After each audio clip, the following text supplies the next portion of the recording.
14 मई को तामीर मिल्लत ग्रुप के द्वारा ग्राम खानपुर में शिक्षा सम्मान समारोह आयोजित किया गया, जिसमें 5 गांव खानपुर गुर्जर, ताताहेड़ी, धोलापड़ा, बुढ़नपुर और सांगठेड़ा के लगभग 40 छात्र छात्राओं को सम्मानित किया गया, जिसमें 7 कुरान हाफिज़, 33 छात्र छात्राएं हाई स्कूल व इंटरमीडिएट में प्रथम श्रेणी से उत्तीर्ण होने वाले एवं सैनिक स्कूल परीक्षा पास करने वाले छात्र छात्राओं को सम्मानित किया गया।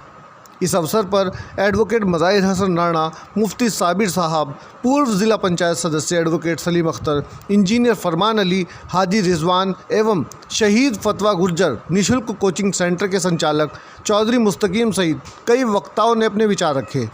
मुख्य अतिथि के रूप में मुफ्ती साबिर और एडवोकेट मज़ाहिर राणा जी एवं विशिष्ट अतिथि के रूप में चौधरी सलीम अख्तर, मुस्तकीम चौधरी, विशिष्ट पत्रकार सिकंदर अली, भाई आसिफ राणा और तामीर मिल्लत ग्रुप के सभी सम्मानित साथी मौजूद रहे। कार्यक्रम का सफल संचालन एडवोकेट तौसीफ चौधरी ने किया। कार्यक्रम में गंगा जमुनी तहजीब की मिसाल पेश करते हुए हिंदू मुस्लिम सर्व समाज के बच्चों को सम्मानित किया गया। सरपरस्त मुफ्ती साहब, हमारी ऑल इंडिया गुर्जर महासभा के प्रदेश महामंत्री जनाब भाई सलीम अख्तर साहब, जिला महामंत्री भाई आसिफ राणा जी, चौधरी मुस्तकीम साहब, प्रधान जी और तमाम तामीर मिल्लत के ग्रुप के तमाम हजरात, यहाँ पर उपस्थित मेरे नौजवान दोस्तों, बच्चों और बच्चियों, मुबारकबाद देना चाहता हूँ मैं तामीर मिल्लत के उन नौजवानों को जिन लोगों ने ये प्रयास किया। और कभी भी बच्चा हमेशा छोटा ही होता है और छोटा बच्चा जब बढ़ता है, बढ़ते बढ़ते तभी जाकर के आदमी बनता है और बढ़ते दम तक भी कंप्लीट आदमी नहीं बन पाता। इसलिए अपने आप के अंदर इन भावनाओं को कतई तौर पर भी कहीं पर भी कोई मौका देने का काम मत करना। मैं और मेरे तमाम साथी आपके हर कार्य में जो समाज के हित में होगा, जो कौम के हित में होगा, जो हमारे कबीले के हित में होगा, उसमें हमेशा शाना बशाना आपके कंधे से कंधा मिला करके आपके साथ खड़े होने का काम करेंगे। दोस्तों, मैं याद दिलाना चाहता हूं आप तमाम साथियों से, क्योंकि कोई भी व्यक्ति, कोई भी संगठन एक दिन में कंप्लीट नहीं होता। उसके लिए बड़ा संघर्ष करना पड़ता है, उसके लिए बड़ी लड़ाइयां लड़नी पड़ती है, उसके लिए जाग करके हमेशा सजग प्रहरी के रूप में खड़े होकर के चलना पड़ता है। ऑल इंडिया गुर्जर महासभा भी उनमें से एक है। जैसे आज आपने शुरुआत की तामीर मिल्लत ग्रुप के नाम लेकर के, कभी हमने भी जब शुरुआत की थी ऑल इंडिया गुर्जर महासभा की, तो हम इससे भी कमजोर हालत में थे। हमें ढूंढने को भी कोई व्यक्ति माइक पर आकर के अपनी बात कहने वाला नहीं था, कोई आदमी कोई स्कूल में जाने वाला नहीं था। लेकिन मैं यहाँ पर मुबारकबाद देना चाहता हूँ अपने मरहूम वालिद साहब को और उनके तमाम उस वक्त के साथियों को। उनमें सलीम अख्तर साहब के वालिद साहब भी हैं कि उन्होंने ये हरारत 1962 के अंदर पैदा की थी और 1962 के अंदर ये हरारत अपने अंदर पैदा करके उन्होंने ये महसूस किया था कि हम कौम को चाहे राजनीतिक कितनी ही कर ले, लेकिन जागृति पैदा नहीं कर पाएंगे, अवेयरनेस पैदा नहीं कर पाएंगे। हम अगर जब तक तालीम का इंतजाम नहीं करेंगे, तब तक हम अपनी कौम के बारे में कुछ करने के लिए तैयार नहीं हो पाएंगे और हम कुछ नहीं कर पाएंगे।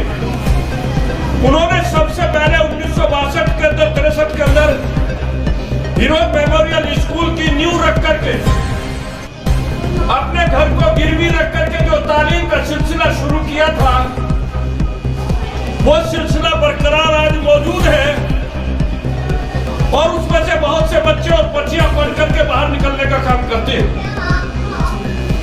आज हमारे मुस्तकीम भाई भी जिस बिल्डिंग के अंदर बैठे हैं वो बिल्डिंग भी जिला पंचायत की बिल्डिंग है, किराए पर लेकर के ये स्कूल शुरू कर दिया गया था।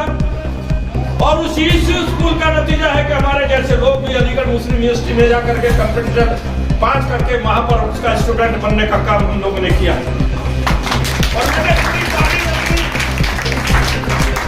Junior high school hero memorial से करने के बाद, हाई स्कूल HR इंटर से करने के बाद, जब मैं अलीगढ़ यूनिवर्सिटी के अंदर गया तो मैंने वहां पर ढूंढने का काम किया, क्योंकि हम ये महसूस करते थे कि जिस तरीके से हमारे इलाके के अंदर गुजर रहता है, मुसलमान गुजर रहता है, शायद इस अलीगढ़ मुस्लिम यूनिवर्सिटी के अंदर भी हमें इसी तरीके के लोग, इसी तरीके के हमारे समाज के, हमारे कबीले के लोग मिलने का काम होगा।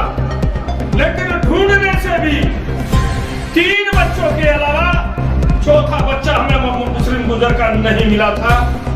ये 68, 67, 68 की बात मैं आपको बताना चाहता हूं। हमने कसम खाई थी उस वक्त पर कि हम पढ़ लिख करके बड़े नौकर और बड़ी कंपटीशन में जा सकते थे, लेकिन हमने कौम की खिदमत करने का जो एक सिलसिला उठाने का काम किया। कुछ लोग कहते हैं कि मज़ाहिर राना नाकामयाब है, कुछ लोग कहते हैं कि मज़ाहिर राना को कुछ नहीं मिला, कुछ लोग जलेसी रखने का काम करते हैं, कुछ लोग इग्नोर करने का काम करते हैं। लेकिन मैं बच्चों आप लोगों से बताना चाहता हूं, अपनी जिंदगी के उसमें मैं अपनी जिंदगी में कभी मायूस नहीं हुआ। अगर अकेला भी रहा हूं, लेकिन मैंने कभी मायूसी अपने चेहरे पर आने नहीं दी है। चाहे 10 लाख का मजमा है, 1000 का मजमा है या 5 आदमियों का मजमा है, उसमें मैं अपनी बात को बड़ी मजबूती के साथ रखने की कुव्वत अगर मेरे अंदर पैदा हुई है, और इस समाज से के बीच से निकल करके तब होने का काम हुआ। मैं आपसे कहना चाहता हूं साथियों, अभी जिक्र किया था भाई मुस्तकीम भाई ने या किसी दूसरे साथी ने रिजर्वेशन का। यह बात सही है कि जब सरकार प्रोटेक्शन देती है तो बच्चे छोटे से भी कम इल्मी वाले भी बड़ा काम कर जाते हैं। लेकिन मैं कहना चाहता हूं कि हमें लैक ऑफ एजुकेशन के कारण, शिक्षा का ना होने के कारण 1962 में जो हमें फायदा मिल जाना चाहिए था, वो फायदा हमें 1994 के अंदर बड़ी जद्दोजहद करने के बाद मिला। और 94 के अंदर 80 से लड़ना शुरू किया। आज जो प्रधान आप बन रहे हैं, आज जो जिला पंचायत के सदस्य आप बन रहे हैं, आज अपने गांव के सदस्य बन रहे हैं, जिला पंचायत के चेयरमैन बन रहे हैं, आप ये समझते हैं कि शायद ये बड़ा मुफ्त में मिल गया होगा। लेकिन मैं आपको बताना चाहता हूं, इस चीज को प्राप्त करने के लिए 4 बार जेल जाने का काम हुआ, लड़ाई लड़ने का काम हुआ, भूख हड़ताल करने का काम हुआ, तब जाकर के हमें बैकवर्ड का फायदा मिलना 1994 में शुरू हुआ। कहा 1962 और कहा 1994। इस पर कोई मामूली संघर्ष नहीं हुआ। अगर यह संघर्ष ना होता दोस्तों, तुम्हारे गांव का प्रधान बनता, बैकवर्ड में आ जाता, तो मुसलमान गुजर फॉरवर्ड में होता तो आप प्रधान नहीं बन सकते, आप जिला पंचायत सदस्य नहीं बन सकते, अगर तालीम ना होती, जिसकी तरफ कोई ध्यान ना होता। दूसरी बात मैं आपसे कहना चाहता हूं साथियों, क्योंकि आपका जुस्तु में लगा रहना होगा, आपको संघर्ष करना होगा। इमरजेंसी लगी, इन्हीं आदतों के कारण 16 महीने जेल में चले गए। 16 महीने जेल काटने के बाद जब बाहर निकला, सरकार बनी, कांग्रेस पार्टी हटाई गई, मन निगम का चेयरमैन बनने का मौका मिला। और मन निगम का चेयरमैन बनने के बाद 512 परिवारों को वनों में से निकाल करके पथरी में मकान बनाने का काम कर दिया।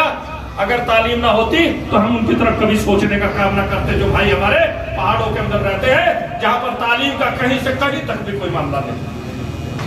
दोबारा फिर मौका मिला, 1467 परिवारों को बसाया। ये मैं इसलिए आपको बता रहा हूं साथियों कि कुछ लोग ये समझते हैं कि मज़ाहिर राना अपनी जिंदगी में नाकामयाब है। मैं कहना चाहता हूं उन लोगों से, मैं बताना चाहता हूं उन साथियों से, सिर्फ MP और MLA बनना कामयाबी नहीं है। MP और MLA बनकर के बहुत से लोग चले गए, एक एमपी और एमएलए का नाम बताने का काम करो जिसने आपको जूनियर हाई स्कूल देने का काम किया हो। आप एक भी आदमी का नाम बता दो मुझे। मिनिस्टर भी बनने का काम हुआ है। कोई आदमी इस खानपुर का हाथ उठा करके कह सकता है कि किसी मिनिस्टर की वजह से मुझे नौकरी मिल गई? अगर नौकरी मिलेगी, आपको स्कूल और कॉलेज मिलेगी तो आपकी जागृति से मिलेगी, आपको इसका साथ देने से मिलेगी, तामीर मिल्लत का। आपको इन बच्चों की हौसला अफजाई करने से आपको मौका मिलेगा। आज जो इन्होंने काम किया है अपने बच्चों को, जो हमारे बच्चे फर्स्ट क्लास लाने का काम किया, उनकी हौसला अफजाई के लिए मैं कहता हूँ, दुआ करता हूँ कि अल्लाह इनको उनकी जिंदगी में कामयाबी अता फरमाए और इनकी भी सेहतयाबी अता फरमाए जिन बच्चों ने ये कामयाब उठाने का काम किया। इसलिए दोस्तों मैं आपसे कहना चाहता हूँ, लड़ाई यही नहीं है, लड़ाई यहाँ तक भी है कि एक बार मौका मिला हमारे एक आदमी को प्रधानमंत्री बनने का। हमने उस पिछड़े मुसलमान को, उस पिछड़े मुसलमान गुज्जर को, मेरे ऊपर ये भी इल्जाम लगाते हैं मेरे हिंदू गुज्जर भाई कि ये बिरादरीवादी है, ये बिरादरी के बारे में सोचता है, अपने कबीले के बारे में सोचता है। अरे मैं अगर अपने कबीले के बारे में नहीं सोचूंगा, आप अपने कबीले के बारे में नहीं सोचोगे, आप अपने खानदान के बारे में अगर नहीं सोचोगे तो इसके बारे में कौन सोचने के लिए आएगा? है कोई जानकारी आप लोगों को इस बात की? हमने हिमाचल प्रदेश और जेएंडके के मुसलमान गुजर को एसटी का दर्जा देने का काम कर दिया, जिसमें मैं रोना हूं इन लोगों का जो वोट मुझे नहीं देते। लेकिन मैं ईमानदारी से कहना चाहता हूं कि मैं अपनी जिंदगी से बहुत संतुष्ट हूं और मेरी जिंदगी का पता नहीं अब कितना समय बाकी है। 75 साल हो गए। मेरी जिंदगी कितनी है कितनी नहीं है, मैं अपने बच्चों से कहना चाहता हूं कि जो चीज, जो सपना मैंने हाई स्कूल और इंटर के बाद देखने का काम किया था, उस सपने में मैं कामयाब हूं।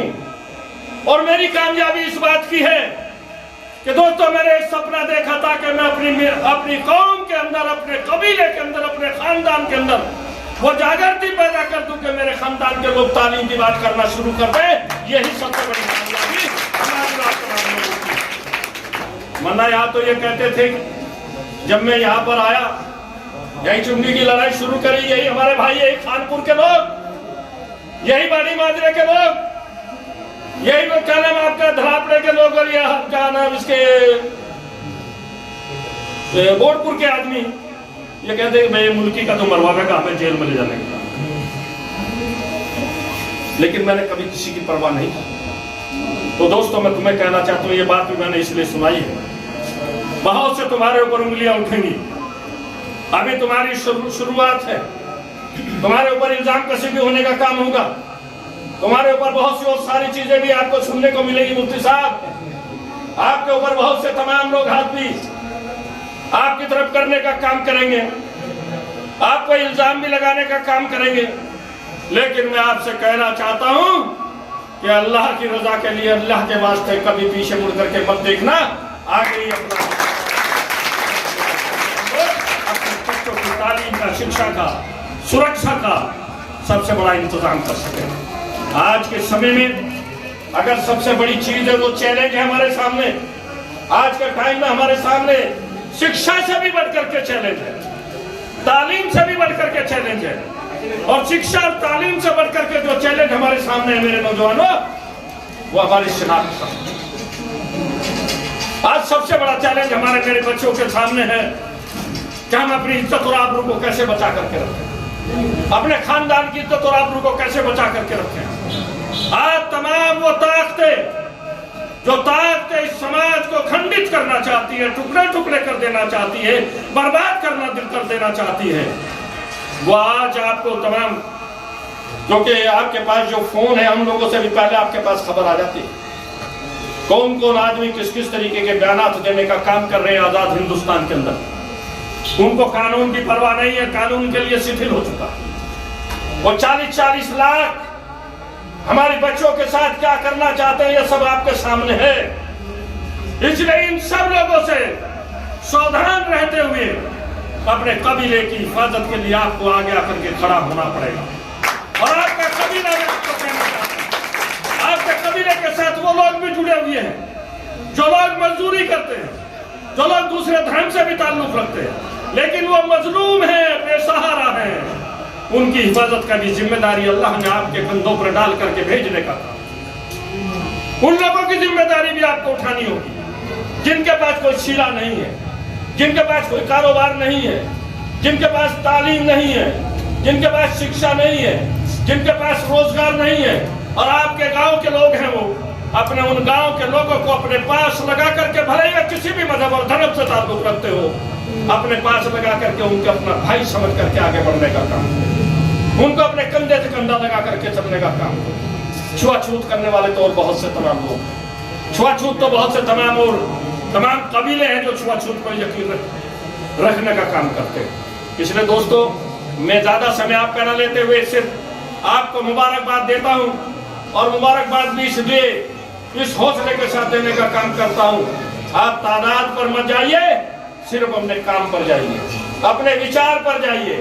आप चाहे 2 ही रह जाए, लेकिन कभी अपने विचार से अपनी उसमें पीछे हटने का काम मत करो। जो नियत आपने तय की है इन बच्चों की हौसला अफजाई के लिए, इस काम में मैं और मेरे जैसे बहुत से तमाम लोग आपके साथ हैं। ये हमारा सपना था जो आज साकार हुआ।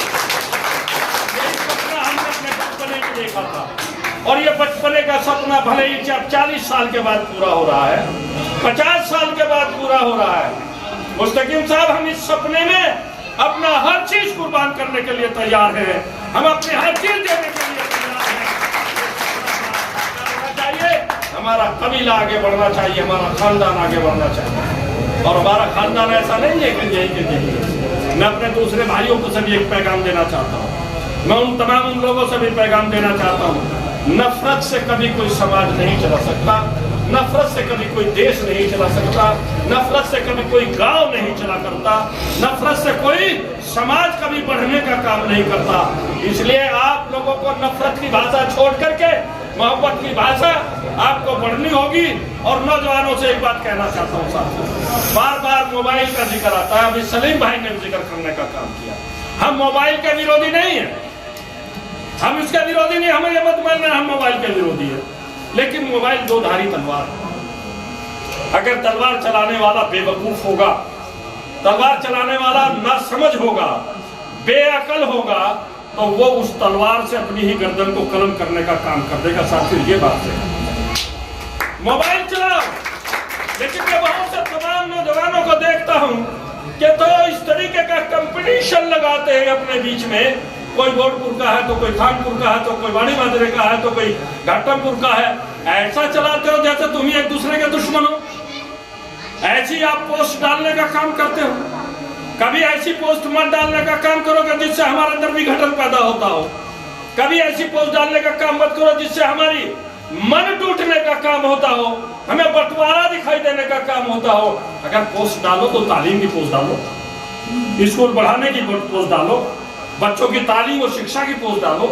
हमारे अंदर जो बुराइयां हैं, हमारे अंदर जो गैर इस्लामिक रस्माते हैं, कभी उस पर भी सोचने का काम करो।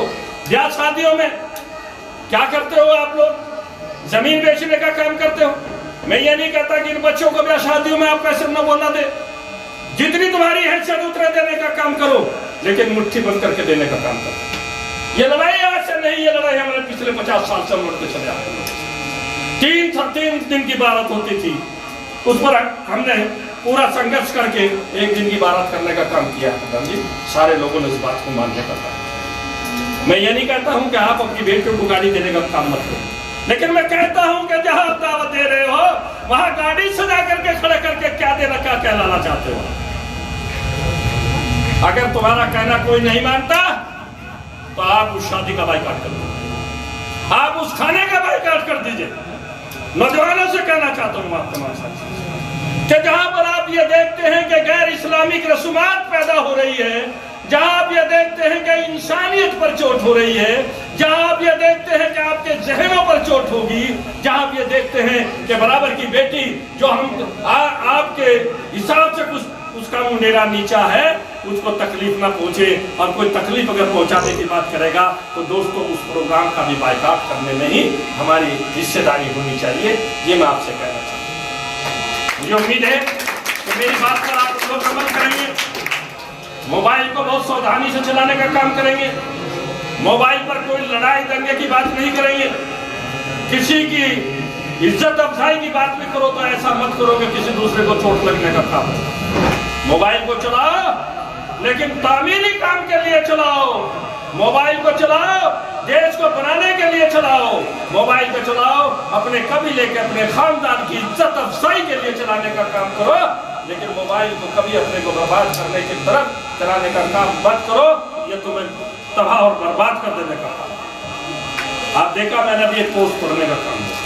हमारी कुछ बहनों ने जो को एजुकेशन में डिग्री कॉलेज के अंदर गई, इस मोबाइल के द्वारा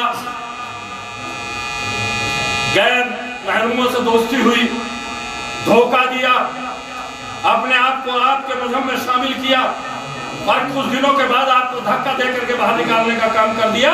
मैंने उनको रोते हुए भी देखा, उनको रोते हुए भी सुनने लगा। इसलिए अपने ऊपर कंट्रोल रख करके चलो। एक बात और कहकर के अपनी बात खत्म कर रहा हूं, तुम्हारी पहचान अलग होती है जब तुम सड़क पर मोटरसाइकिल लेकर के चलते हो। अलग से पहचाना जाता है जब मोटरसाइकिल लेकर के चलते हो कि मुसलमान गुज्जर का लड़का है, क्योंकि तुम्हारी एक्टिविटीज इस लायक नहीं है कि समाज तुम्हें एक्सेप्ट कर सके, समाज तुम्हें अपने अंदर समाहित कर सके। आप जो है कभी इधर से मारोगे, कभी इधर से मारोगे, कभी कोनी मारोगे, कभी ऐसा कटिंग करने का काम करोगे, कभी ऐसे कटिंग करने का काम करोगे।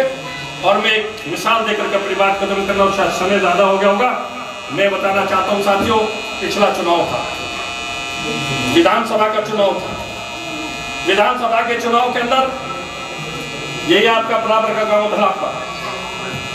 इस धलापड़े में लोग स्वागत के लिए पहुंचते हैं, क्या लेकर के पहुंचते हैं? जेसीबी के साथ। जेसीबी पे बैठ जाओ, रथ खत्म, रथ खत्म। मोटरसाइकिल बुलेट मिल गई उसमें दहेज में।